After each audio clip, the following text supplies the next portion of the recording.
Hey, I'm Marty Schupak. Welcome to Schupak Sports. And this episode is our T-ball practice template for baseball and softball coaches number 2. I'll have a link for the practice template number 1, which you could just click and go to. A lot of these overlap, but I still go through each drill. All right, I want to give you guys a trivia question. I love trivia. I've given a question like this before. Hopefully you didn't see that episode, but talking about baseball, what U.S. president or presidents played college baseball? Okay. What U.S. president or presidents played college baseball? Before we begin, I just want to mention, I hope this isn't too much of a distraction. I was jogging in the neighborhood and like a stupid person, I was jogging on the sidewalk. I took a slip, I fell, and you would have thought my body just was rolling out of a car. I was lucky. I was bruised and cut, whatever. Usually I jog on the street. I pick quiet streets. I go facing traffic, which is what you should do. The sidewalks in the Northeast and other parts of the United States, they're not perfectly flat. In the seams, a lot of them are like this. I learned the lesson the hard way. So if you guys are jogging, stick to the street, pick a quiet street. Don't jog on a double yellow line road, whatever you do. Ideally, the best place to jog is at your local high school track, though it can be boring. All right, let's get back to T-ball. For baseball and softball coaches, this practice template number 2. First thing is we always want to warm up. And I mentioned that even the most basic 3 to 5 minutes helps with the blood flow. We're getting kids in a good habit, a good lifetime habit. You can either have them jog around the outfield, but another idea is to have them jog around the bases and have a coach at every base. Make sure you tell them touch the base and go to second, touch the base, go to third. You want to condition them. The order where they're running the bases, which I'd gone over, and we're going to do a couple of base running drills today. So warm up is very, very important. Make sure you warm up 3 to 5 minutes every practice. First drill, we did this. It's the line throw drill. And what I do is, again, just to review, I have the balls around third base and shortstop. Now, a lot of coaches and people have emailed me and they've said, Coach Schupak, isn't there a particular way you want them to pick up the ball, like on top or on bottom, whatever? There might be, but I'm not that concerned about it in T-ball. Just have him go through the process right now. Again, you might have players that are coming back from the year before. The younger players, you just want them to grasp the drill we're doing. And again, you want to emphasize they don't have to reach first base on the fly as long as it's in that direction. Okay? Concept you want to get. I always tell the story. Last year, I was up at my daughter's house up in Connecticut, and she had the idea. She said, Dad, let's bring out the tee and play T-ball with Anthony, who's my grandson. I said, okay, great. And she had some pickleballs and wiffle balls that I gave her. So she was in the field and I was feeding the tee, and he would swing the plastic bat we used and hit it. Now, at the time, he was, I would say 3.5, maybe 4, I'm not sure. He did very well. He was hitting. And finally, my daughter said, Dad, he's holding the wrong end of the bat.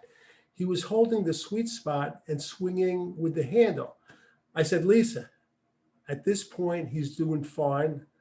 Let him do it. He's successful. So I guess the bottom line is really the moral of the story. When they're very young, we're not looking for style points. Let them do the activity. Let them succeed at it any way they can. All right. After we do the line throw drill, The next drill I do, and you'll be surprised that I put this in as the second practice this early in the season. It's the 3-man relay drill.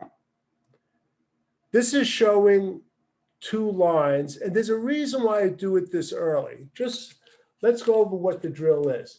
First of all, you have to spread them out, the lines. This is only showing 2 lines. I have a ball. First player has his back to the ball. There are 3 players on one team. When I say go, he runs, picks up the ball, turns, and he throws it to the next player in line. And then he throws it to the next player in line. And then he goes back to the player in the middle and back to the first player. In T-ball, we just want them to stop the ball. If they don't have to catch it, pick it up and throw it to the next player. When you are in youth baseball above that, this is a great competitive drill, and there are different techniques which we teach players, like the middle player turns to the glove side. Don't even bring it up for T-ball players, all right? You want to just have them pick up the ball, throw it to the next player. If they drop it, it's okay. Some of the times the ball's going to go wild. A lot of times I give them an extra ball in case there's a wild throw. You're going to see a lot of wild throws, all right? Throws to the next player, back to the middle player, back to the first player. Whoever gets the ball back first wins, and then you rotate, all right? The reason I like to try this, and you'll see if it works or doesn't, you do it early in the season, and then you want to try to do it in the middle of the T-ball season, and then at the end of the T-ball season, just to see if you see any sort of improvement in this drill with your team. Now, keep in mind when you're picking the teams, you don't want to pick all the best talented players on one team. And you want to always have an assistant coach or a parent with each line. Okay, so that is the 3-man relay drill. All right, next we're going to go on to station drills and throwing. Now, before I continue, I just want to mention at the end, I'm going to have an advanced tip for you baseball, softball coaches, and parents that you could carry on after T-ball. And you're going to see that this is an excellent tip. So just stay with us for now. I like to set up stations with throwing, okay? In this particular practice, I have 4 stations. So if you have 12 players, there'll be 3 at a station. This drill is called the ball flip drill. All right, players lying down, and you having a coach or parent by his head, and he's just flipping it up to the coach. Good drill. You just get him used to aiming, and he's using his wrist. Some players could do it and some can't. So that's one station, the ball flip drill. At another station, I have what's called the back flip wrist drill. This is showing 6 players, but if you divide the team, let's say 4 stations, there'll be 3 of the team. What you want to do is you want to have the player with his throwing hand towards the wall or the screen. And with the soft cover ball, he's flipping the ball against it. Okay? You'll have a bucket of balls, soft cover balls for each player. Now, you want the player to have his arm at a right angle. These young players aren't going to know what it is. So you're going to have to set it up the first time. After the first time, they're not going to remember, so you might have to set it up the second time. But it's important. So this is the back flip wrist drill, all right? We're working on the torque. Don't even use the term torque or bend with the wrist. All right, that's drill number 2 in the stations. This is one of my favorites. It's called the freestanding bench drill. I came up with this one because I found that a lot of T-ball players, even players a little older than T-ball, when you're working on their throwing, you'll tell them to bring your arm all the way back. You'll show them what to do. You'll do it with their arm. But when they throw it, they're not bringing it back. And you'll say, like, Johnny, bring your arm all the way back. And they'll say, I am. The reason I do this bench throw drill, we have a freestanding bench, and we have a coach at the end of the bench, and we give a player a soft cover ball. He'll move his arm down alongside the bench, bring it up, and throw it to the coach. The reason I do this is because the players that think they're bringing their arm back and they're not, the gravity on the bench will help them bring their arm back. And for some players in T-ball, this is the first time they will feel their arm going back. Now, I tell coaches and parents, don't go out and buy 12 freestanding benches. Our field happened to be at our elementary school, so I always had access. I talked to the janitor before practice, and that we would get one freestanding bench. I also used the bleachers. You could do that on the bottom row. You just got to make sure the righties are one side, the lefties are another. Again, we're using gravity, so the players, the new players that never felt their arm going back, this is a chance for them to feel it. Okay? The last drill in the stations is the baseball technique drill. We start with the hands out. It's against the fence. We put them together with the glove like this. Spread them out again. While we spread them out, we're lifting up the leg closest to where we're throwing the ball. And then they're stretching out and they're throwing the ball against the screen. This is a little more advanced. If you do this, again, you have to spread them out. Okay? Remember that in throwing, players advance at different stages. Parents sometimes will get a little upset. Just tell them that, be patient. I've seen players that were horrible in T-ball, youth baseball, ended up becoming some of the best players on our local high school team. It really amazed me, and I learned the lesson. Okay, so that's the throw. And keep in mind, and I mentioned this too, when you do throwing drills, remember, if you use any of your extra money on anything, do it on extra baseballs, the soft cover balls for T-ball. You want to get into the habit of having a number of buckets. It's hard to transport in your car, but it's well worth it. Leave them in your car. All right. I do it throughout the whole season. I have at the end of the year what I call a baseball cleanup, where I empty my trunk and I do a whole cleanup. But my wife knows my trunk is going to be full of equipment during the season. Okay. Moving along on this template, we're going on to the run through the base drill. Okay. Very simple drill.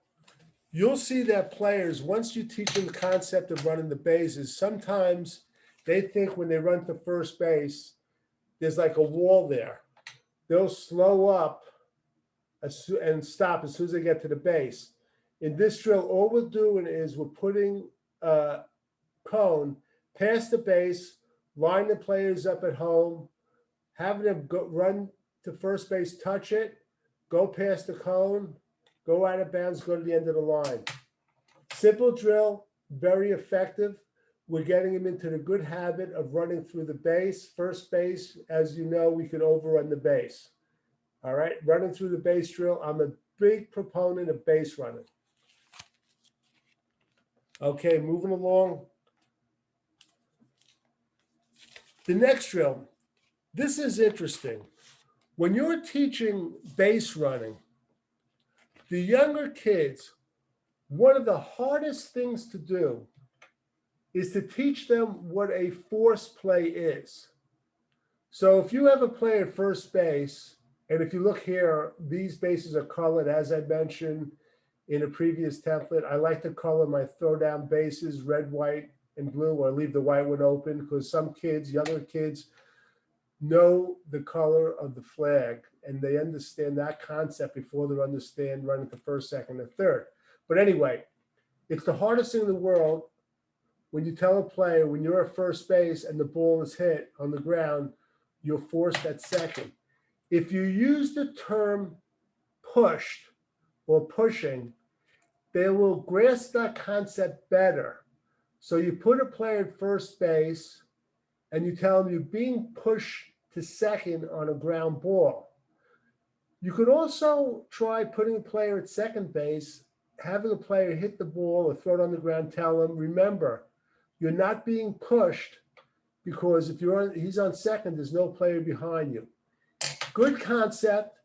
Again, if you have returning players, you might have to divide them up in half, because the older players coming back might find this boring. All right, so that's the teaching pushing in base running. And that is it for today. We end up also, and I'm going to have a drawing in the next couple of templates on scrimmage. We end up with a scrimmage. Ideally, if there are 12 players on the team, I like to start dividing the team in half, just because they get more repetitions. The other thing I want to mention, I've seen coaches, when they are scrimmaging in T-ball, then the practice, when a player will try to swing at a ball on the tee 3, 4, 5, or 6 times, then the coach just takes him away because he didn't have a chance to hit it. It's the worst thing you could do to a kid. Keep in mind, they're there, they're paying the same fee as other kids.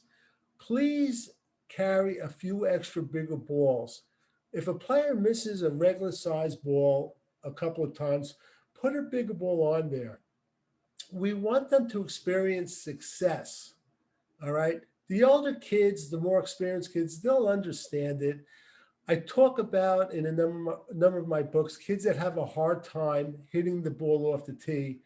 You buy a bathroom plunger, turn it upside down in the tee, and you put a kickball on there. Greatest thing in the world. All right, we're going to wrap this up. I'm going to get to the trivia question, but I promise you guys an advanced tip. The advanced tip is this. If you're going to continue coaching, and actually I'm going to give you 2 tips. If you're going to continue coaching baseball or softball, when you do fielding practice, don't take your pitcher off the mound right away. Include the pitcher, your pitcher, in fielding practice, not necessarily for all of the fielding practice, but for a good part of it, with him being on the pitching mound. And when you hit the ball, ground ball to the pitcher, make sure he gets off the mound to the left or to the right.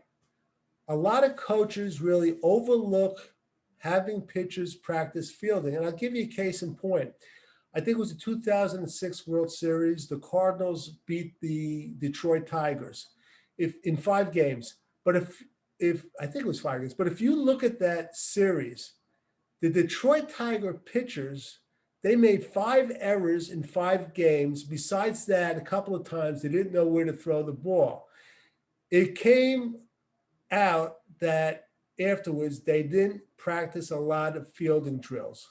So that's an advanced tip for you people that are going to continue after T-ball. Also, I highly recommend you coach another sport. Do it as an assistant, whether it's basketball or another sport in the off season.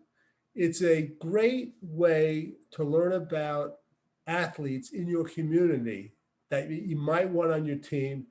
And it's a two-edged sword. You're learning about athletes, young athletes that you might want, and also you're learning about parents. Sometimes you'll have some really talented young athletes, but you'll see that the parents, if you're coaching them in basketball, they're a real pain in the neck, so it might not be worth it.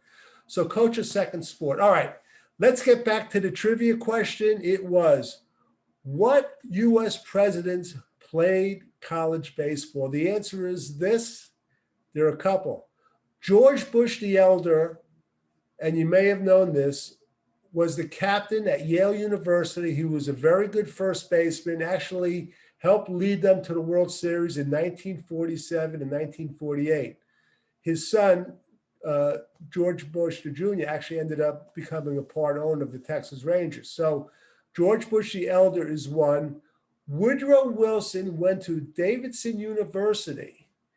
He played baseball his first year. After that, he transferred to the College of New Jersey, which later became Princeton University, and he didn't make the team.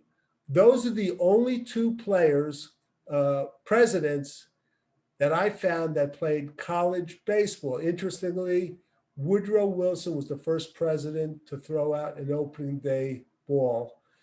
Um, Another interesting fact, Dwight Eisenhower, who went to West Point, was a phenomenal football player. And Vince Lombardi had said at one time he was like one of the best ball players he ever saw. Dwight Eisenhower, talented athlete, he was actually cut from the West Point baseball team. All right, we're going to wrap this up. Please subscribe to Schupak Sports if you can. Let your league know about it. I want to keep this free format going. If you want access to my videos, your library has a program called Hoopla. I have almost all my videos and all my sports, baseball, basketball, soccer. I even have a golf video and a lacrosse video. Just type in Schupak Sports. It's Hoopla. As far as other products, let's see. The drills, I am getting this from are the book T-Ball Drills, which is here's T-Ball Drills, which I found it. Okay. It has 110 drills. See if your library carries it before you go out and purchase it. And another book, I'm getting notes about Coach Marty. What about other sports? All right, here's one you might want to try to pick up. A good book called Basketball Chronicles, articles on youth coaching. I think if you were involved in basketball or if your son and daughter is a gym rat at home, I recommend you pick up this little book. It's not that expensive. Check it out at Amazon, Basketball Chronicles. Thanks again for tuning in. And until next time, this has been Marty Schupak for Schupak Sports.